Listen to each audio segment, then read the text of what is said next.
Welcome to the 3-Minute Clinic. We're going to be talking about wellness planning 101. A very important subject, probably one of the most important subjects in your life. You've heard of financial planning, well, wellness planning is equally important. And what's involved is planning how to stay well. In other words, how do you go through life being powerful, energetic, vital, and healthy? Have you ever thought about that? Some people, as they get older, seem to be aging, getting arthritis, getting tired, getting stiff, getting worn out. And, other people seem to see vital and fresh and energetic and doing things, traveling and doing adventures and living a full life into their 60s, 70s, 80s, and etc. So it's called wellness planning. And what we're going to talk about today is I want to go over some basic themes, things that you can own, things that you can learn from, and themes that you can take home with you that will give you the data, the strategies, the information you'll need to stay well the rest of your life.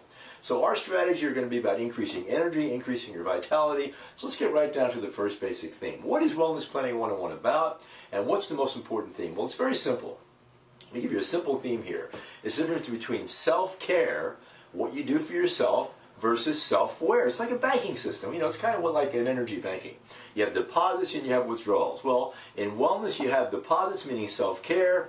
You have withdrawals, meaning self-aware. Now, what do I mean by self-care? What I mean by self-care is taking good care of yourself. Thinking positively, positive living habits, positive thinking habits, positive nutritional habits, positive fitness habits, positive attitude habits, habits of happiness, the positive ways of life.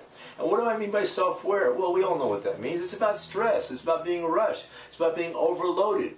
Nutritional stress from the wrong foods, emotional stress from relationships, from finances, from work. Everybody understands what that's about. Stress has become a way of life. So here's how it works.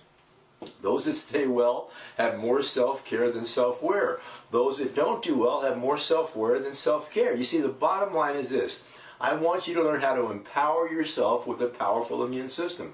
Eventually, what you have working for yourself is this. When you're powerful, strong, balanced, and happy, you can stay well. When you're not strong, powerful, balanced, and happy, you invite illness or you become susceptible to disease. So let's size up one important area of self-care. Personal nutrition, food nutrition. Of course, nutrition means how you take care of yourself. It's your physical nutrition, your mental nutrition, your emotional nutrition, your spiritual nutrition. We're going to talk about your biochemical nutrition, your food nutrition, how you feed yourself, how you take care of yourself, how you feel yourself. A very important feature of self-care. So here's the kind of questions I ask my patients when I first meet them. And this is what I want to ask you to ask yourself so you can size up your nutritional program.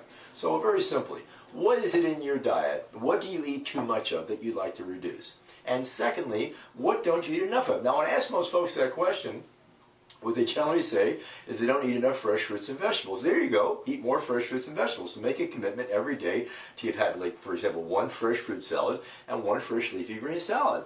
And then when I ask folks, what do they eat too much of, they typically say too many sweets, too many carbs, too many rich desserts. So again, ask yourself, you know your diet, you know what you're doing. What are you eating too much of? What are you ready to avoid? What are you ready to cut back on? And make a commitment to that. See, it's very simple. You must work on the forces of self-care and reduce the forces of self-aware. Over time, more deposits for health versus less withdrawals, you're going to have much more health. Remember, immune power is everything.